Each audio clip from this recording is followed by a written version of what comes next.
Great. Thank you, everyone, for your patience. We're back in our final session now.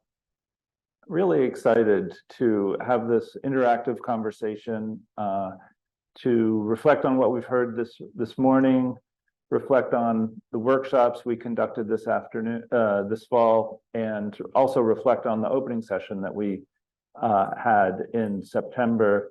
I'm joined by Steve Millington, and Steve, we have you on video monitor here. We can see you and hear you loud and clear.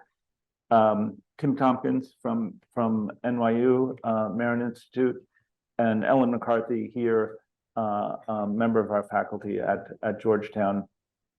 And, you know, I'm just going to open it up. I mean, there's a lot to talk about. This is intended to be, you know, a reflective conversation. A conversation where we can begin to synthesize the so many powerful and inspirational things that we've explored. And Steve, I'm going to start with you. I'm wondering how do you frame the state of practice, the kind of testimonials we've heard with respect to the questions that we've asked. Where are we in terms of place management practice and the goals that we all have to create sustainable cities? Well, I mean, it's fantastic to hear some of the examples from elsewhere today. I was really bowled over by the maturity of some of the business improvement districts work in the States, for example. But where are we in terms of place management? Well, I think I've got an optimistic and a pessimistic perspective on this. The optimistic one, as someone alluded to it earlier, you know, it's a great time to get into place management. If you've got students out there, we need to be really working hard and articulating, you know, there is a career pathway, a burgeoning global age of urbanism, and a real demand to people want to live in livable, nice places. And the pessimistic view is that I guess the tools and mechanisms, the ambition's fine. I think we've got lots of great policy, but as I said in our regional workshop last week, it's the delivery and the policy instruments and the ecosystem to develop, to manage places, to enable communities to take control or empower them in a way so they can create the kind of places they like or would want to dwell or inhabit or linger. That's the real capacity gap at the moment, and certainly from the UK experience. And I've put a question in the chat around professionalization and governance and standards across different place management organizations, including BIDS and others. We kind of really need to wrestle with this at the moment in terms of, you know, is there a global standard on place management?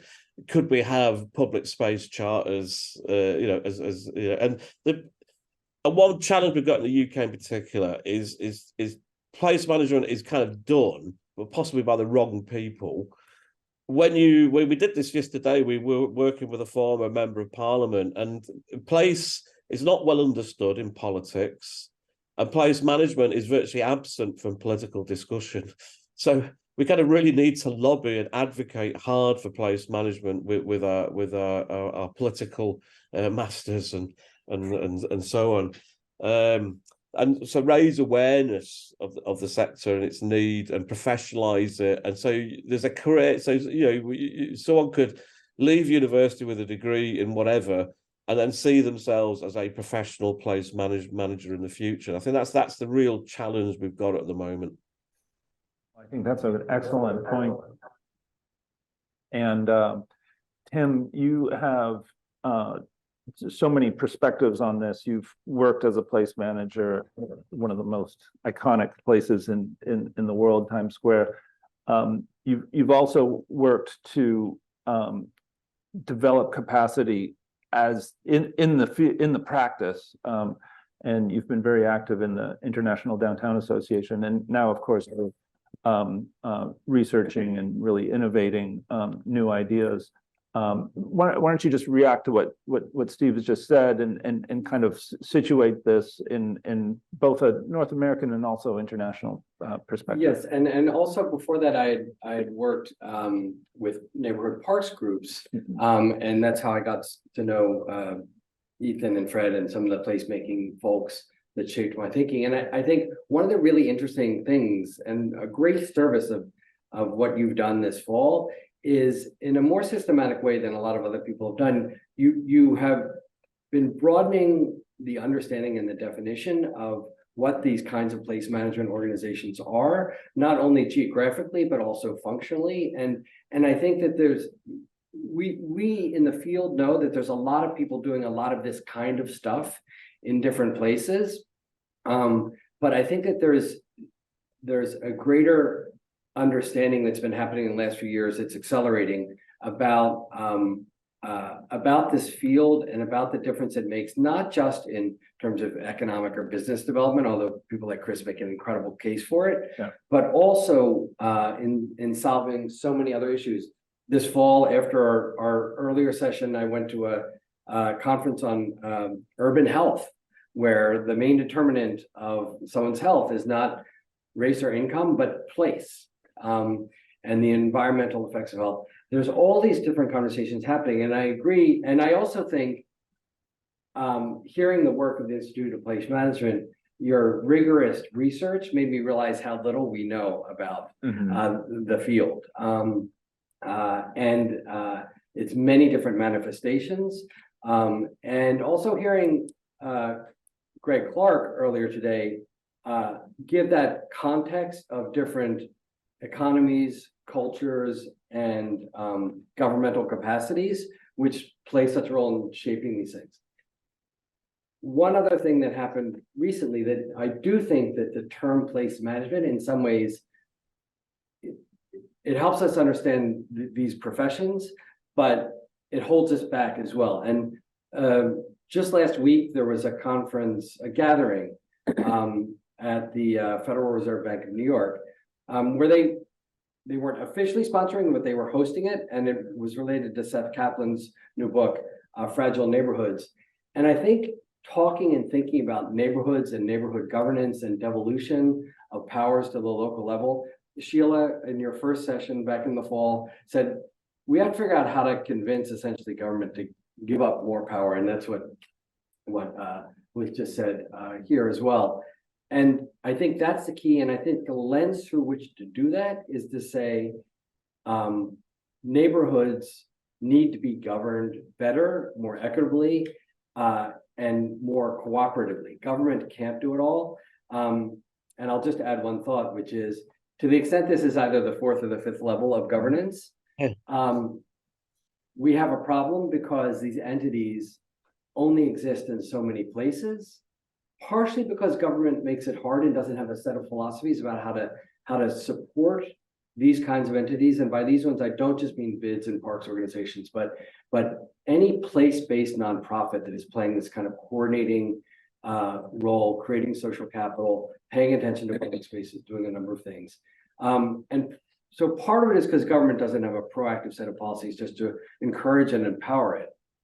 But part of it is that some of the models need to be tweaked, as we've talked about, in terms of, financial structures, forms of value capture, because we know if we do these activities, we will create economic value. But then, when we build a subway line or a transit line, we can issue bonds funded by future tax revenues to support the building of that line. But if we build a park, we can't support, or we want to program a place or a street to make it active and vibrant. We have very, very, very few mechanisms for capturing the value created by that place-making activity and keeping it in the neighborhood with the entities that are doing that work. Yeah, I mean, I think the positive aspect of that is what I started off with this morning, and that is through the New Urban Agenda process, at least this value has been acknowledged, and at least it's mentioned, and it's in the New Urban Agenda, which of course is a product of member states of the United Nations coming together. So how we build policy around that is an enormous challenge. Ellen, you were able to represent this initiative at the Placemaking X Summit in Mexico City. And I'm wondering if you would reflect a little bit on the kind of tone and tenor of that convening, and reflect also a little bit on, the absolute high levels of enthusiasm and excitement around placemaking as a function within cities, and how that kind of bubbles up into the place management agenda. It's a great question, because in Mexico City at that summit, the level of energy and enthusiasm among placemakers and place management organizations is just off the charts. And I was thinking about Steve's comment that it's that broadly in government and other places, people don't really understand place management and placemaking. So I was looking at it from the point of view of a planner. One of the students in our placemaking and place management class the other day, when we asked them for what are their takeaways from the class, her statement back was, good planning requires placemaking, and placemaking requires good planning. And it struck me that, yes, government understands planning in the broad sense, but not but one of the things that separates doing a plan for a neighborhood from creating a really successful place is the level of trust and understanding of the neighborhood that you need. When you're a planner and you go into a neighborhood to do a small area plan, you're there, you got your consultant, maybe you're there for a few months, a year. You just don't have the same kind of opportunities that a place management organization has, which is there working with the stakeholders in the neighborhood and really coming to understand the culture and the things that are important. And it's unfortunate that so many times the planning process isn't working as closely as it could with the place management organization.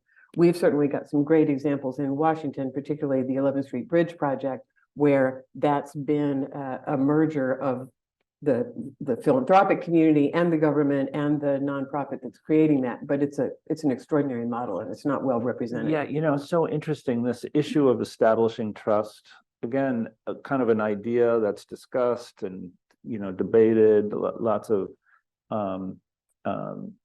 disparaging conversations around how we don't have it anymore. But what we've heard time and time again from these individual organizations and practitioners is that's what they're doing. They're building trust. They're integrating different stakeholders. And not only does that have a kind of a broader value associated with the development of social capital and community integrity, but there's also direct economic value. I mean, we heard that also in the panel this morning. Steve, you've been so engaged in place management as a practice within the context of urban revitalization and community empowerment. And in your session that we held a couple of weeks ago, you really talked about how important and difficult it is to get stakeholders to the table. I'm wondering if you would reflect a little bit on trust, because I do think that your experience is especially poignant. Yeah, just so people kind of understand the context a little bit from the UK, we're involved in a national program, and it's quite different. It's quite innovative or experimental, certainly for government, central government, and this is the simple idea. Rather than throwing funds at capital projects, at shiny things, and then hoping for the best, is that we start to build an ecosystem around place-based collaboration and unlocking that potential of that traders, that community groups, and others might bring to creating livable and lovable places. So that's kind of what we're doing. But what's taken us aback is the paucity of partnership working across England. I think it really we didn't expect it. We thought it'd be bad, but we didn't think it'd be that bad. And we've actually, and when we start to delve into it and getting into the nitty gritty, what we find is the trust is absent, and communication has broke down, and often, but lots of certainly local stakeholders, non-governmental groups I've engaged with are kind of really suspicious of government because they've had their fingers burnt. They've been involved in planning consultations about big projects which have promised the earth and never delivered. They've not been involved in those decisions, but often suffer the consequences of them. And this is unfortunately, a problem for the planning community to resolve. But Jane Jacobs said this in 1961, and we're still trying to fix it. But rebuilding that trust, and it can evaporate instantly, and it takes time to nurture. And so we kind of lost, we've kind of lost a sense of what, stewardship of place, or we've talked about place nurturing or place gardening, and this ongoing love and tendering of places is absent. And I'm not romanticizing non-governmental groups either, because sometimes they are extremely apathetic and expect, oh, well, it's not my job. I think the council should do that, is often an attitude we get. And this is really unhelpful, position to be in, where we've got local government on one side wanting to build bridges, and the community on the other side who think the council doesn't want to do that. And part of our work is really just to kind of bring them together and sometimes knock a few heads together and say, look, get over yourselves. And because we know the key to success is through collaborative working, and people can break down some of the barriers. Which may mean circumventing existing partnership arrangements, bringing new people, growing those networks, having larger but looser networks involved rather than formal partnerships. It's different for every location, and we do a lot of feeling around each landscape of place, and the history of partnership working can be quite different in neighbouring towns. And it's doing that legwork and donkey work, because there's no off the peg solution, and I'd be deeply suspicious of one if someone presented me with one either. So I think a lot of work needs to be done on that, and also on place leadership as well, on the qualities of place leadership, which are very different, I think, to institutional leadership or organizational leadership. It's a much more nurturing role, and one which is focused on place-based outcome and understanding that. And I think we're kind of still a long way short of that, I think. I want to also connect some of the dots of things that we heard this morning. I was especially impressed and just really just so interested in Nkwanda's comment about how you can do all of these things, and then at a certain moment there is the responsibility of the individual to self-actualize. I thought that was a very, very interesting comment. And then we heard from Kenyatta, who talked very powerfully about the kind of integral role of cultural activities and economic activities. And and then Steve, now talking about, the stewardship of place on the one hand, and the activities that foster trust. Tim, I'm wondering if you'd reflect on this. How does this integrative practice happen? So many times, I think we kind of take a step back and we see the festival, we see the smiling faces, we see the farmers market, and we think, oh, well, this is just kind of a spontaneous expression of the city. And thank you, Steve, for bringing Jane Jacobs into this. But Tim, how does this really work? How does this represent practice?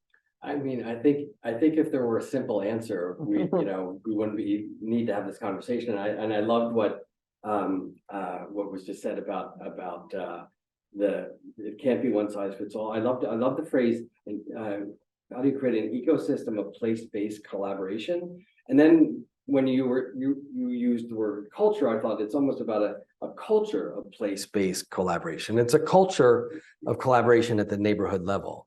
And also there was an acknowledgement of, the individual. There are certain individuals that are good at building relationships, and are trusted by people across different divides, and that is always a critical starting point. The question is often, are there ways, and I think that there are, where you can institutionally sustain that spark.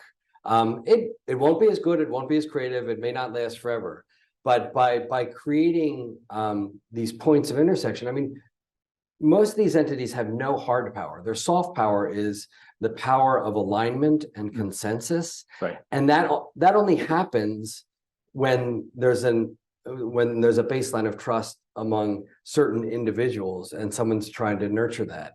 And so I think also this question of the trust, there's trust within the community, and then there's trust, across these different sectors, so between the community and government, between government and the private sector, between NGOs and the private sector.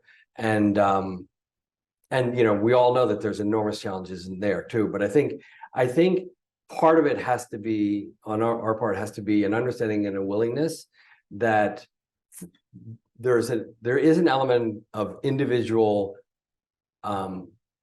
a unique individual who has that capability that exists in every community, Yeah. who connects the dots and builds trust.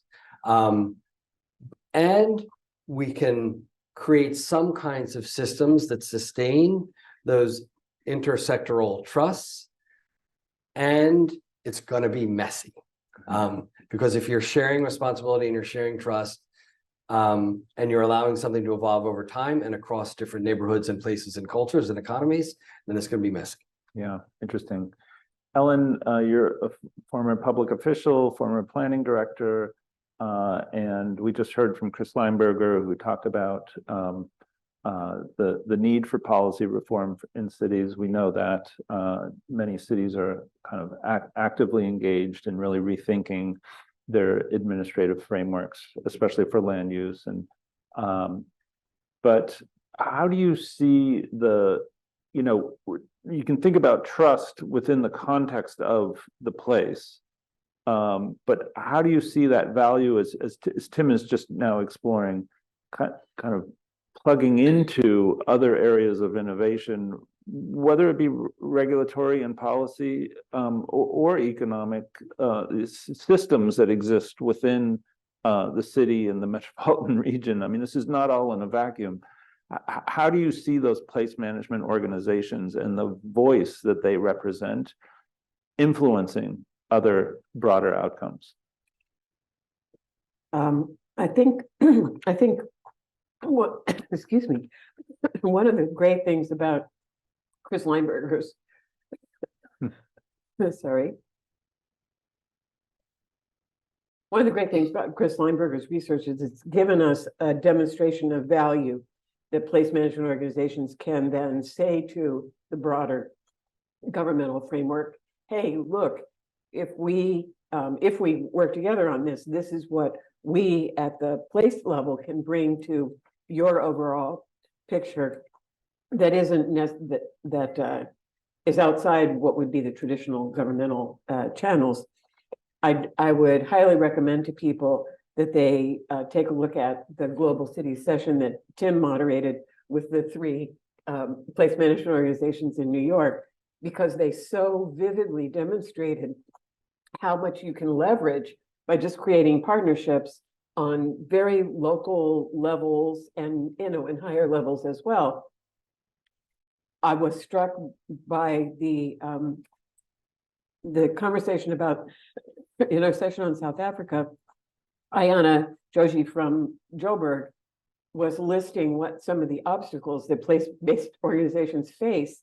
And I thought, she's coming from thousands of miles away in South Africa, but it could have been a list of trying to make cities better, talking about the silos between departments, talking about the short-term orientation of elected officials, and the competing demands for one's time.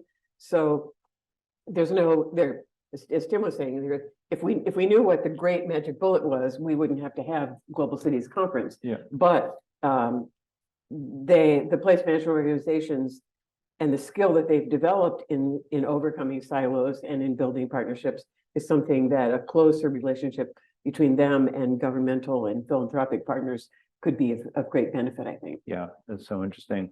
I'd like to encourage folks online to start submitting questions in the chat, and we'll introduce those into our dialogue here.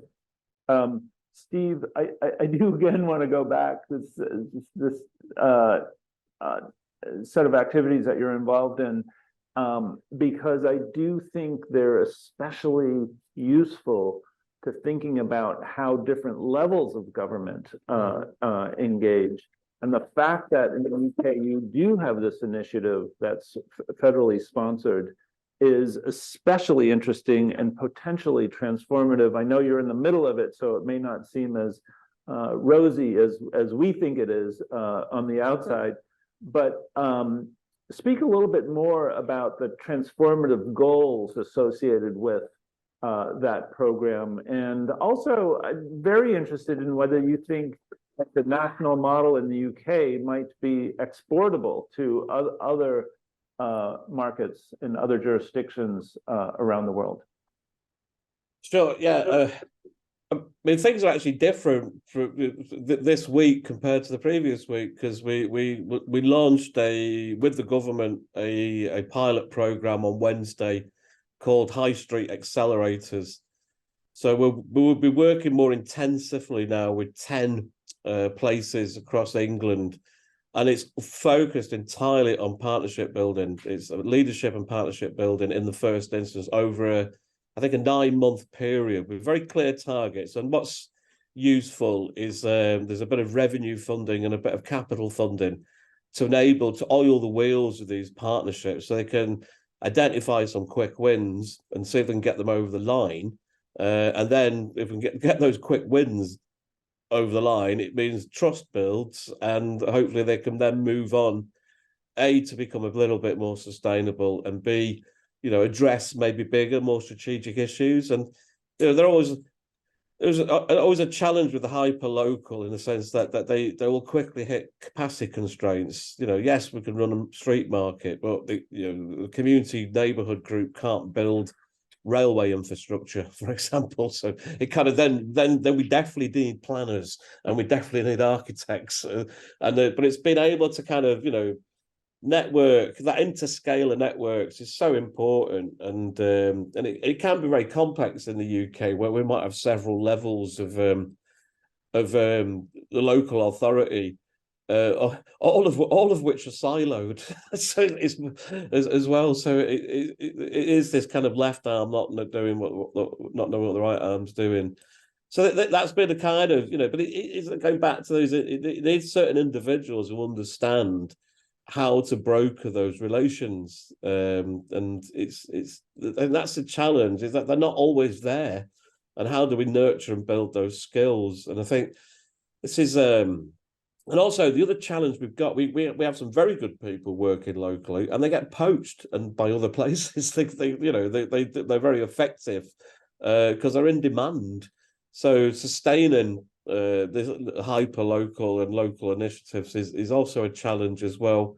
And community burnout is another challenge we've identified. So it's all putting all this on a sustained footing through, as I say, kind of really getting under the bonnet of what happens in a very specific location, and to work out, our approach is really about firstly understanding the data and a data-led response. So we're actually trying to fix real problems rather than imagined problems. That's often the key challenge. But then it's eking out who those place champions are, the ones who will speak up for that place, and will be the movers and shakers. But then identifying and removing who the blockers might be as well. And that's the other challenge. Part of the process is working out, step by step, a kind of partnership structure and governance network which will work in that particular locale. And then we're going to do the whole thing again in the next location. As a government, officials said on Wednesday, it's like doing one town at a time is literally the approach, and I think maybe the only approach. I don't know. But the idea then is that that program will be, the learning from the pilot program is scaled up into a bigger initiative which is, and this is, I think this is our big policy innovation is more, a bigger pot of funding is being given to 55 towns, but it's in the form of an endowment. So they don't get all the money at once, they get it phased over a 10-year period. And in that period, they're expected to build partnership structures, deliver certain things, and have this reliable income stream. And we feel that there's a lot that could be done with that. I mean, you know, I think it's in terms of return on investment. You know, if you've got capital projects delivered, and then there's someone the next day to clean things up and maintain the public realm and carry on the sustaining of the everyday operation of that place, you'll get better return on your investments. It's and the government, that's where our government is at the moment, I think. So the problem is, as I said in the session 2 weeks ago, we think we've got about 2,500 high streets in the UK. So we just need about another £500 billion to fix it. So it's I did ask them on Wednesday. They said, "Well, we'll get back to you on that one." Yes, Steve, I'm also struck. Whoop, there we go. I'm also struck by what you said around the professionalization, and this is maybe a notice to all the students out there who are watching this video. There's an unbelievable amount of demand for people who can perform these activities, and the nature of the scaling challenge is by definition decentralized. So there is a significant need for professional capacity to facilitate these conversations. Tim, we have this great question that's come in, which is really actually a simple question, but has a very complicated answer. And that is, you know, what are we really talking about here? Are these urban districts? Are they smaller than an urban district? How do we discuss and define the geography of place within cities and the field within which place management organizations kind of take responsibility and advance their work? I think that's one of the toughest questions, and it's one of the questions that Jane Jacobs asked in her book about what's the right level of district governance. And it's linked to the assertion, which is still very true today, about the what she called the fragmentation of government services, the different, what we call the silos of different city agencies, but also the silos of philanthropy, the silos of the not-for-profit sector. I think that our inability to make any significant progress on what in the US is called homelessness and the UK is called rough sleepers is an example of all of these different sectors and professions not really communicating with each other in an integrated way around a single complex problem that requires an integrated solution. And so when we talk about professions, most professions are siloed, most budgets are siloed. And when it was in the context of talking about that Jacobs talked about, we need to figure out the right level of district governance. And I think people tend to know what their neighborhood is, which is, again, it's a messy answer, but I think that would be a starting point. I think that there have been, unfortunately, some failed experiments in community governance. In New York, people are very critical of community boards and other places. But I think part of our work also is to say, where is there something that has worked that is not only about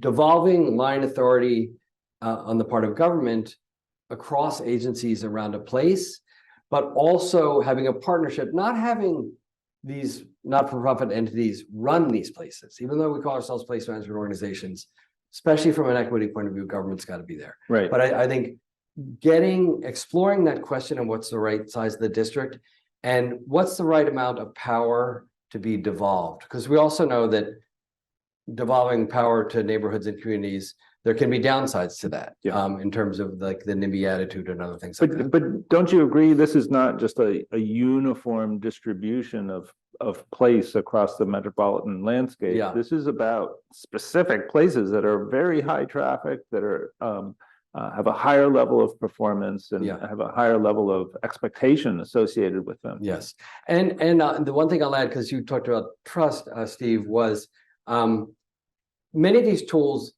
came into being in the 70s and 80s when basically there was no trust. People at the neighborhood level said, I just don't trust that anybody's going to do this, so I'm going to start doing it myself. Mhm. That's great. And really interested in more questions if people have them. Ellen. Do I have a question? No. Reflect on your reflections on this. As Tim was talking, I was thinking back to Chris Lineberger and how well he had captured the auto-oriented versus the walk-up characterization of neighborhoods, and that helps also create an identity for what are we talking about, what level are we talking about, and if we're talking about auto-oriented places, there's so little place there because the auto is ubiquitous. Everything is separated by parking lots and large 6-lane roads. So neighborhoods that can work as districts do, as Tim was saying, they do sort of identify themselves. You have a sense that you're in a hood, and a district organization can encompass that. But it's got to also be a partner with government because of the equity considerations that Tim was talking about. I see in my own neighborhood these NIMBY tendencies because people are not necessarily thinking broadly about what's the relationship between the resources that their neighborhood brings and what the citywide needs are. So that need for partnership between the place organizations and the government will always be there and is really important. Well, and that's critically important to really understanding what these larger market forces are and what the broader citywide and metropolitan policy objectives are. I mean, it's the integration is not limited to the stakeholders on the ground. It's with other external stakeholders as well. Wonderful question that's rolled in. I leave it to all of you to respond, and that is, to what extent are these trends regional?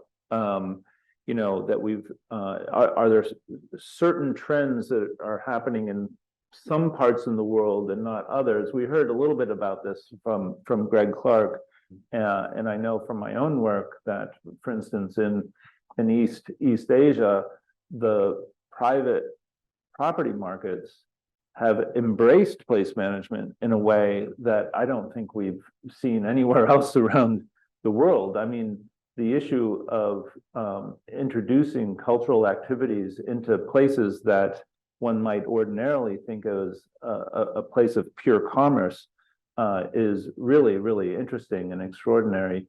I'm wondering if there are other trends that any of you associate with a given region around the world. And Ellen, maybe, I know you came back from the Mexico convening with a number of really deep insights into creative things happening in Latin America.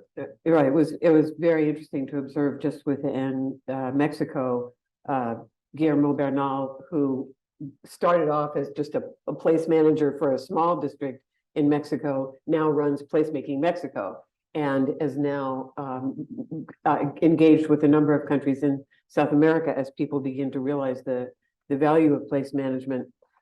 But we're also seeing in a place like DC to think in a slightly smaller regional context.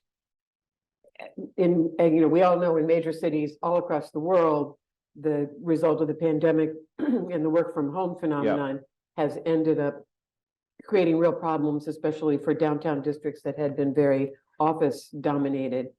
So what we're seeing in DC is the need for, as we see the place organizations that surround the downtown burgeoning because they were not so office oriented. They had the benefit of other cultural and residential enclaves. my husband, Rich Bradley, who used to run the downtown business improvement district, is now trying to work to get people to recognize that having those place organizations that surround the downtown be active partners and have the city government be thinking of it as a more of a downtown region or the heart of the city, and not artificially creating walls just around the downtown. If we're looking to find ways to bring people back into downtown to revitalize our retail sector and revitalize our streets, then having better connections between the downtown and the surrounding neighborhoods is one way of getting there. In addition to all the work that we're doing in trying to convert office districts to switch to residential or to have more cultural or other non-office oriented activities to make them more attractive, sort of 18-hour-a-day places to bring that economic value back to the downtown. Yeah, and we heard Greg Clark talk about this morning about the competition between real places and virtual places, and certainly that's playing out in a very pronounced way in the United States. Steve, I'm wondering if you have reflections, just maybe in the European context as well, whether it's just one conversation or are there many different areas of innovation and trends? I'll actually start with a non-European example. I think one country which seems ahead of the game on this is Australia, who've been doing place management quite unreflexively. They wouldn't necessarily call it place management, but they do it. And there's real recognition and thirst for it. And we've done events and activities in Australia, and it's you can really see it. And I was once stationed out in Parramatta, which is in West Sydney, and this is the difference. In the UK, there's no placemaking groups in any of our local authorities. In city of Parramatta, they have a guy there called Bruce Mills, who's one of these dynamic people, Mr. Placemaking of Australia. He has a team of 12 people under him who actively repurpose their main central square with different activities every day. I walk through that square every day for a week, and one week there's people playing chess with giant chess pieces. The next day there's a Battle of the Bands competition going on. And then he's also doing lots of work around restoring Aboriginal sites and place names and reconnecting Parramatta to its kind of Indigenous history and stuff like that. So I think there's a lot to be learned from that kind of context. And in the UK, I think there's a sector-based thing that's going on. I mean, and that's around the movement of people into our big city centres. So just to give people, so people are clear on this, if you came to Manchester in 1986, we had about 800 people living in the city centre. Today, it's about 80,000. And this is we've done some work recently with the private asset managers of public realm across the city. There's a real demand and thirst to see, a much better walking experience across the city, create more contiguous, like basic standards across the whole. And it's not. I know there's a lot of critical debate in that space, which is around the privatization of the public. This is actually the other way around. This is the publicization of private land and how it might be made accessible and open to all. And I think there's a real opportunity there to work with a much wider range of stakeholders and embed some basic standards around a good, inclusive, accessible, walkable environments.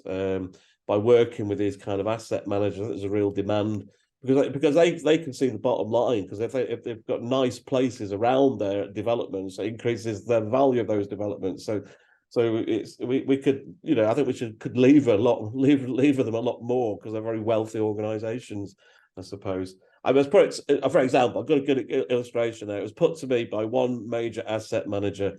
The service fees on their residential apartments are so high, they could give all the rental space on the ground floor away for free. So we said, why don't you do it? So, it's that kind of conversation to be had, is around, just communication and collaboration. So, and then other places, Ireland as well is, I think, is there's lots of interesting stuff going on in Ireland, and we're trying to extend and build and support a network of placemakers there, and in Scotland as well, where there's a much more community-led focus on place management. So so I think there's lots of good practice out there, I think. One of the things that Steve just referred to, which we've also heard this morning, is this issue of place-based organizations literally connecting to not just the social landscape of their places, but also the physical and ecological expression of their places. Tim, you had the session with the Bronx River organization, but I think this is really interesting and important, especially as we think about place management activities in the context of climate adaptation. Yes, and that is one of the places where money is flowing in terms of sustainability and climate action, and obviously the Sustainable Development Goals. And I think there are more people in more ways that are thinking and talking about how to take environmental action on the local level. And we've also talked about how fundamentally for the planet, having dense and diverse urban areas be more competitive because they're more livable and lovable than sprawling and segregated suburbs, right, is going to be a key thing that saves the planet. One other thing, I was lucky enough to be at the Placemaking X conference too, and there are definitely differences in terms of, resources available, cultural differences, whether people want to have anything to do with government, depending on the state of their government. But I was struck at how much commonality there was across those cultural places. One big area of difference, although every US city seems to screw up vending, but recognizing that someone said that in the global South, overwhelming amount of economic activity happens in public spaces. Yes. And there's this much stronger correlation between micro businesses, public spaces, and an environment that nurtures people's core ability to make a living at a base level. Yeah. That was so evident in Mexico City. Yeah. And so enlivened the streets. It was creating micro activity for the vendors, but also just making a transformative experience walking down the sidewalk.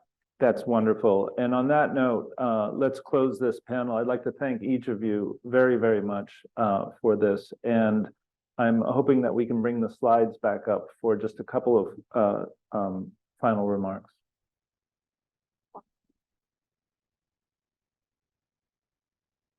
Is this where you're going to tell us all the answers? Yeah, exactly. Suin, can we bring up there we go. Oh, this is Uwe doing his Titanic. Well, I'd like to thank again all of our speakers from this panel, our speakers from the previous panels, Chris Lineberger, Greg Clark. Thank you very much for joining us today. All of our participants, and next slide, please. All of our participants in the workshops and the opening session in September. Next slide, please.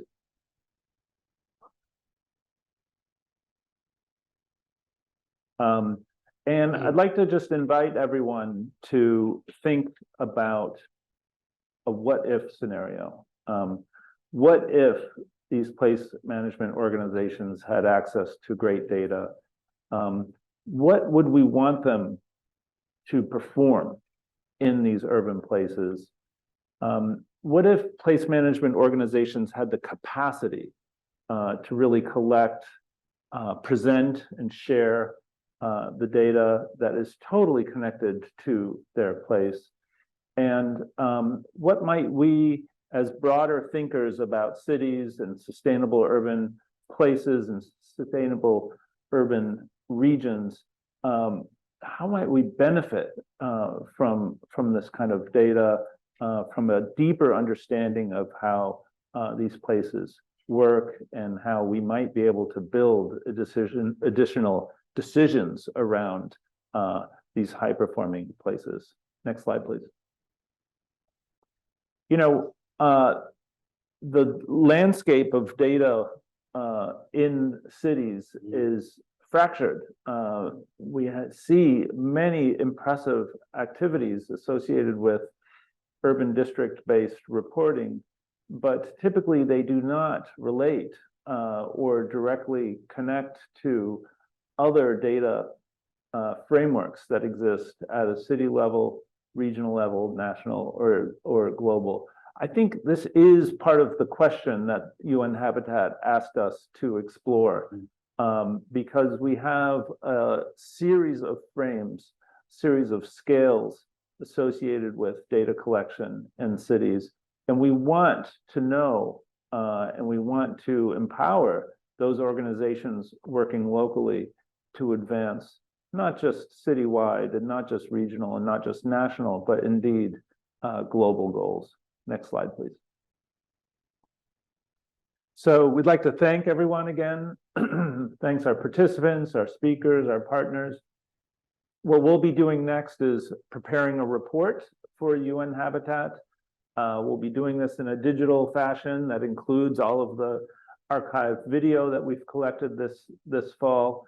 And we look forward to not only our own, but we look forward to your activities in the future. A number of our partners have very exciting activities planned. And so we invite everyone who's participated in this or is seeing this video for the first time, please be in touch. Please consider reaching out to the stakeholders who've participated in this very special Urban Thinkers Campus. And who knows what kinds of ingenuity, creativity, and innovation we can advance at the level of the urban place. Next slide. Again, big thank you to all of our partners, Placemaking X, the International Downtown Association, Institute for Place Management.